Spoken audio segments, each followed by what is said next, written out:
Oi, gente, tudo bem? Ontem começamos o estudo do recurso especial e do recurso extraordinário. Passamos pela questão fundamental sobre o papel do STJ e do STF.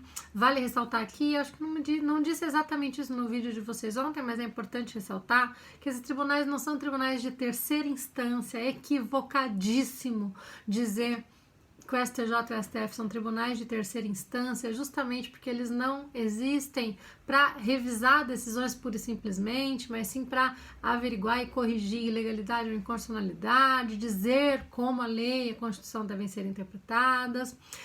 Passamos também pelas hipóteses de cabimento do recurso especial e agora veremos as hipóteses de cabimento do recurso extraordinário que estão lá no artigo 102, inciso 3º, alíneas A, B, C e D da Constituição Federal. O recurso extraordinário, que como vocês sabem, tem por objetivo a correção de inconstitucionalidade, a verificação e o controle por parte do STF de inconstitucionalidades que tenham sido praticadas pelos tribunais. E então, na esteira do seu papel de guardião da Constituição, órgão competente para uniformizar o entendimento acerca da interpretação constitucional, o STF então tem a competência para julgar o recurso extraordinário. A primeira hipótese de cabimento, então, será, e aqui nós temos uma correspondência muito grande com as hipóteses do recurso especial, né? Lá a ofensa à lei federal, aqui cabe recurso extraordinário contra acórdão que viola a Constituição. É a ofensa à Constituição Federal. Então, lá no acórdão, uma ofensa à Constituição Federal, trata-se então da linha A do inciso 3º do artigo 102. Aqui tem um detalhe importante, gente. Uma das súmulas mais aplicadas pelo STF é a súmula 636, que diz que não cabe recurso extraordinário quando a ofensa for reflexa à Constituição. Só cabe recurso extraordinário, portanto, quando nós estivermos diante de uma ofensa direta à Constituição. O que é uma ofensa direta à Constituição? Comumente, é normal que, para a verificação de uma ofensa à Constituição, seja necessária a análise de lei federal. Acontece muito, por exemplo, com o princípio da legalidade, né? Tive um caso em que nós tínhamos essa discussão. Tratava-se de uma tentativa de se impor a instituições financeiras a obrigação de impressão de contratos em braille para aqueles clientes portadores de deficiência visual. E não há uma previsão legal que impõe essa obrigação às instituições financeiras. Depois, os bancos acabaram celebrando termos de ajustamento de conduta, acordos coletivos nesse sentido, e havia ainda algumas resoluções do Bacen prevendo uma série de medidas que devem ser adotadas no cuidado, no atendimento desses clientes, porém, nenhuma delas trazia a obrigação de impressão de contratos em braille.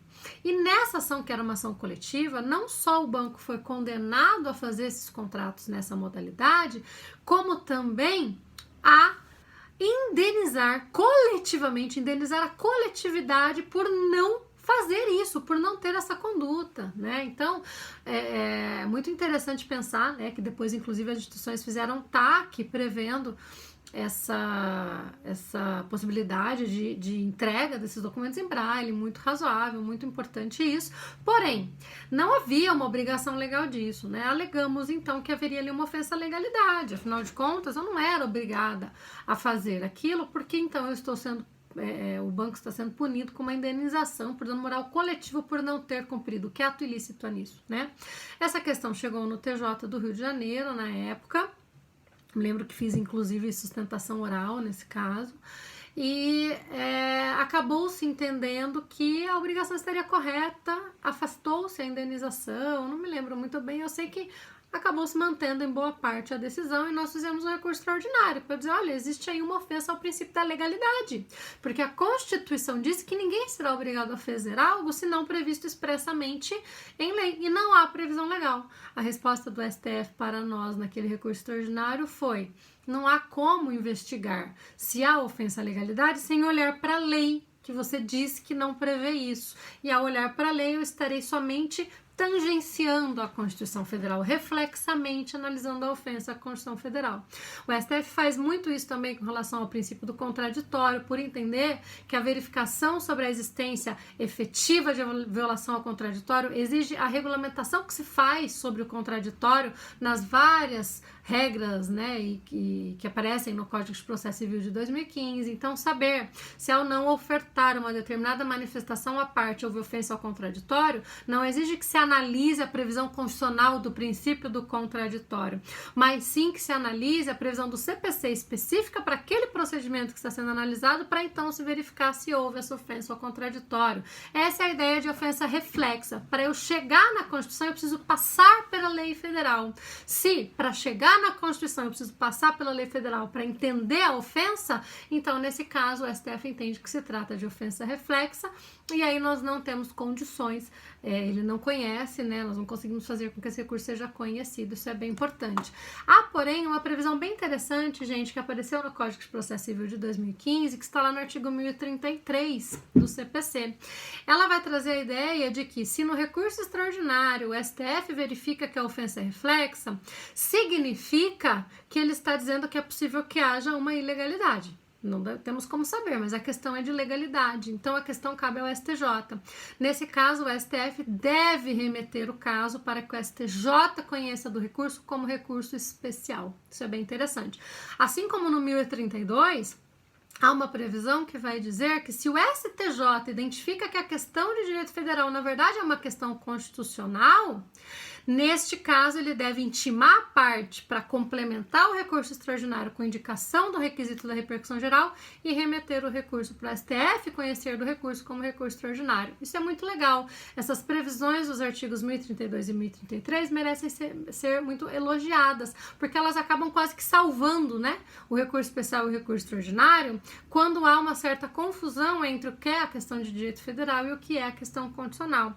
Lembrem-se também que vimos isso na última aula, coloquei isso no material de vocês, que quando uma decisão, um acórdão, traz fundamentos de lei federal e fundamentos constitucionais que sustentam a decisão, ou seja, ao proferir a decisão recorrida, o tribunal local fundamenta o seu entendimento tanto em dispositivos de lei federal quanto em dispositivos constitucionais, a parte deve fazer o recurso especial e o recurso extraordinário concomitantemente. Porque se entende, e as súmulas nesse sentido que eu lá indiquei para vocês, se entende que se a parte faz só o recurso especial, ainda que ele seja acolhido, os fundamentos constitucionais sustentam o acórdão. E se a parte não recorreu para o STF acerca dos fundamentos constitucionais, esses fundamentos vão continuar sustentando o acórdão. A mesma coisa quando há fundamentos constitucionais, a parte faz o extraordinário, mas não faz o especial, mesmo havendo fundamentos de direito federal. Ainda que o STF corrija as inconstitucionalidades relativas ao fundamento constitucional, há fundamento de lei federal que sustenta o acórdão, e se a parte não recorreu, isso não foi devolvido ao tribunal para análise e, portanto, esses fundamentos sustentam o acórdão. Nessas situações em que há fundamentos de direito federal e constitucional e a parte só interpõe ou recurso especial ou recurso extraordinário, ele não vai ser conhecido, porque dependia-se necessariamente também do recurso especial ou extraordinário, depende do caso, para que a questão pudesse ser analisada e o acórdão não tivesse essa sustentação nesses outros fundamentos, tá? Então, essa interação, pessoal, entre especial e extraordinário, por que interpor os dois, quando interpor os dois é muito importante, tá? Sempre que nós recebemos um acórdão que vai ser objeto de recurso especial e extraordinário, uma das primeiras medidas, tá, mais importante, é ler algumas vezes esse acórdão, claro que é, né? Toda decisão, mas ler com um olhar de procurar que dispositivos de lei federal, que normas estão ali a sustentar essa decisão. E tudo aquilo, todos aqueles fundamentos que sustentam a decisão devem ser impugnados no recurso especial e no recurso extraordinário, porque se algum fundamento permanece que sustenta a decisão, o recurso que você fez não vai ser conhecido, porque não adianta julgar esse recurso. Há outros fundamentos que você não impugnou que vão sustentar. E como o recurso especial e extraordinário tem devolutividade restrita, ele devolve apenas a matéria impugnada, não há, nesse caso, depois a gente vai entender melhor isso no efeito devolutivo, entender como operam as questões de ordem pública, não se preocupe com isso agora, né? Mas, como em regra, haverá aí uma devolutividade restrita, não há como o STJ ou o STF analisarem fundamentos que a parte não tenha trazido no seu recurso, ok? Por isso que é tão importante compreender que às vezes será sim necessário interpor ambos ao mesmo tempo, ok? A linha B vai dizer que cabe recurso extraordinário de decisão que declara inconstitucionalidade de tratado ou lei federal. Vejam que interessante isso aqui. E aqui tem um procedimento importante que a gente tem que dar uma paradinha para abrir um parênteses para que vocês possam entender, tá? Qualquer juiz, qualquer tribunal tem o dever de analisar a constitucionalidade das regras que aplica, dos atos legislativos que aplica, tá? Nós temos no Brasil uma modalidade de controle concentrado, aquele que se faz na ADIM, na ADC, na ADO, na DPF, e temos no Brasil a modalidade de controle difuso. Vocês possivelmente estudaram isso lá em PEC, né? Possivelmente, ou em Direito Constitucional, não sei. Fato é que no controle difuso, todos os juízes ou tribunais analisam a inconstitucionalidade e farão isso de forma incidental, à luz de casos concretos. Então, o que pode acontecer? Uma ação pode ser proposta com um pedido qualquer de cobrança, de obrigação de fazer, de obrigação de não fazer, de inexigibilidade de um crédito, seja lá o que for. E este pedido tem como fundamento uma lei que pode vir a ser declarada inconstitucional. A parte ré, inclusive em sua contestação, pode trazer a inconstitucionalidade como matéria de defesa, né? Eu não preciso cumprir essa obrigação, porque a lei que prevê essa obrigação é inconstitucional, então eu não vou cumprir essa obrigação. Ok.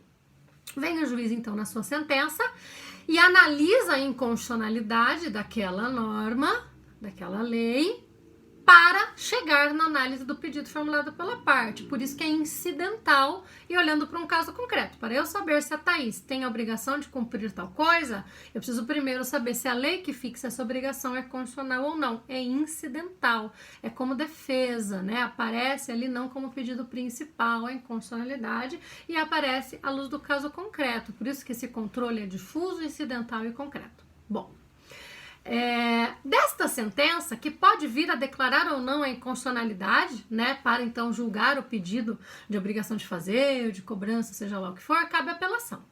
Quando essa apelação chega no tribunal, ela vai ser distribuída por uma câmara, por um órgão fracionário. Vocês já sabem disso, né? Nós já conversamos sobre isso. Esse órgão fracionário geralmente vai ser composto por 5 desembargadores, mas apenas 3 participarão desse julgamento. Vocês sabem, inclusive, como, né, nós conseguimos entender quais são os desembargadores que vão julgar. E então, se houver por parte deste órgão fracionário uma inclinação no sentido de reconhecer a inconstitucionalidade daquele ato legislativo, ele não pode declarar a inconstitucionalidade, porque nos tribunais aplica-se a cláusula de reserva de plenário prevista no artigo 97 da Constituição Federal e prevista também nos artigos 948 a 950 do Código de Processo Civil. O que é a ideia de reserva de plenário, gente? A inconstitucionalidade só pode ser declarada nos tribunais por órgãos colegiados de competência ou de composição muito maior. Aquele órgão que contenha todos os desembargadores integrantes daquele tribunal ou a maioria daqueles desembargadores. Então, o que tem que acontecer nesse caso? Havendo por parte daquele órgão fracionário essa inclinação por reconhecer a inconstitucionalidade da norma, deve-se lavrar um acórdão reconhecendo essa possibilidade e enviando o caso para que o órgão especial, esse órgão maior, de maior composição, instaure um incidente de inconstitucionalidade. Esse incidente de inconstitucionalidade será instaurado no órgão especial e terá por objeto unicamente a análise da inconstitucionalidade daquele ato. Nada mais, não vai julgar a apelação. O julgamento da apelação não é transferido para esse órgão, não é uma assunção de competência, não tem uma transferência, uma mudança, um deslocamento de competência aí. Apenas um incidente de inconstitucionalidade para se analisar se a norma é ou não inconstitucional. Haverá então um julgamento deste incidente pelo órgão especial, por meio de um acórdão que será lavrado relativamente à questão da inconstitucionalidade. O caso então retorna ao tribunal local, para que o órgão fracionário, a Câmara, prossiga no julgamento da apelação a partir da consideração que o órgão especial decidiu a respeito da inconstitucionalidade daquele ato, ok? Vejam que neste caso nós temos 3 acórdãos. Nós temos um primeiro acórdão do órgão fracionário da Câmara, sinalizando pela inconstitucionalidade, remetendo o caso para o órgão especial para a instauração do incidente de inconstitucionalidade. Temos um acórdão do órgão especial julgando o incidente de inconstitucionalidade e decidindo, afinal, se há ou não inconstitucionalidade. E temos um terceiro acórdão do órgão fracionário, do mesmo órgão fracionário da Câmara, que, prosseguindo no julgamento da apelação a partir da conclusão a que já se chegou no órgão especial sobre a inconstitucionalidade, julga finalmente, então, a apelação. Esse procedimento tem que ser respeitado sempre que houver reconhecimento de inconstitucionalidade. Se o que o órgão fracionário queria fazer no primeiro acórdão era dizer que o ato não era inconstitucional, era constitucional, esse procedimento não precisa ser respeitado, gente. Ele só vai ser respeitado se houver declaração de inconstitucionalidade. Por que isso? Porque a presunção é pela constitucionalidade das leis. Se há uma inconstitucionalidade, ela tem que ser declarada de forma segura, de forma mais cautelosa, por isso essa exigência de uma composição maior desse órgão, ok? Por isso que é tão relevante essa questão. Por que eu estou contando tudo isso para vocês? Porque nós estamos diante justamente da hipótese da linha B do inciso 3º do artigo 102. Decisão que declara a inconstitucionalidade de tratado ou lei federal. O que vai acontecer nesse caso? Contra o terceiro acórdão dessa historinha toda, contra o acórdão ali do órgão fracionário que prossegue no julgamento da apelação à luz do acórdão do incidente, é que caberá o recurso extraordinário da linha B. Não cabe esse recurso extraordinário lá no acórdão do órgão especial. Aquele acórdão do órgão especial é irrecorrível. Súmula 513 do STF vai nos dizer isso. Cabe apenas embargo de declaração, como sempre, mas ele é irrecorrível. Não é lá que eu faço o recurso extraordinário. O recurso extraordinário é feito aqui. No caso concreto, ali no julgamento da apelação. Tanto que o recurso extraordinário, nesse caso, carrega para o STF o controle difuso. O controle aqui continua sendo difuso, incidental e concreto, mesmo que seja o STF a fazê-lo agora pela via do recurso extraordinário, ok? É então a hipótese do inciso da linha B. Se a cláusula de reserva de plenário não é observada, existe aí uma nulidade, que pode ensejar um recurso extraordinário interposto por ofensa ao artigo 97, até mesmo um reconhecimento de ofício dessa nulidade pelo STF com o retorno dos autos para que essa nulidade seja corrigida e o incidente de inconstitucionalidade seja instaurado. Em que situações que não haverá necessidade de seguir esse procedimento? Quando a questão já foi analisada pelo órgão especial, então o órgão especial do tribunal já analisou a inconstitucionalidade daquela lei. Neste caso, já há um precedente do tribunal local que vai se aplicar a todos os casos, não precisa respeitar a reserva de plenário de novo, ela já foi respeitada uma vez, tá bom. Ou quando há entendimento do STF sobre a questão, e aí também não é necessário respeitar a reserva de plenário, porque o tribunal competente para a interpretação da Constituição já decidiu sobre a inconstitucionalidade ou não daquela norma, ok? E há uma súmula importantíssima aqui, a súmula vinculante número 10, que eu também coloquei ali para vocês, que vai dizer que mesmo quando o tribunal local não reconhece expressamente a inconstitucionalidade, mas afasta a aplicação da lei no caso concreto, porque há uma ofensa à Constituição, também isso é ofensa à cláusula de reserva de plenário, também ali a gente precisa ter observância da reserva de plenário, tá? Então não tem como fugir dela, salvo nos casos excepcionais que eu já citei para vocês de precedentes em que essa questão já tenha sido discutida, ok, gente? Vejam que a hipótese da linha B do inciso 3º do 102 só cabe quando se tratar de declaração de inconstitucionalidade. Se o entendimento da Câmara no primeiro acórdão foi pela constitucionalidade do ato, neste caso, caberá recurso extraordinário normal também, mas pela linha A, por ofensa à Constituição, e não pela linha B. Ela só será aplicável em caso efetivo de inconstitucionalidade do ato, ok? Se vocês não entenderam isso, daqui a pouquinho na nossa aula ao vivo, eu pego aqui o meu quadrinho branco, de que vocês gostam bastante, e mostro esse procedimento de forma mais visível aí para vocês, tá? Então daqui a pouquinho a gente pode voltar nisso se vocês quiserem, porque eu sei que a primeira vez que vocês escutam falar sobre reserva de plenário dá mesmo um nó. E isso é muito importante porque depois, quando vocês forem estudar o processo constitucional, as ações, né, a atuação do Supremo de forma mais efetiva e tal, e o controle difuso de forma mais aprofundada, necessariamente essa questão vai surgir, porque ela é muito importante. Tá? Ela tem muito a ver com as razões pelas quais uma norma pode ser declarada inconstitucional, com a presunção de constitucionalidade das leis, etc. Então, ela é relevantíssima, ok?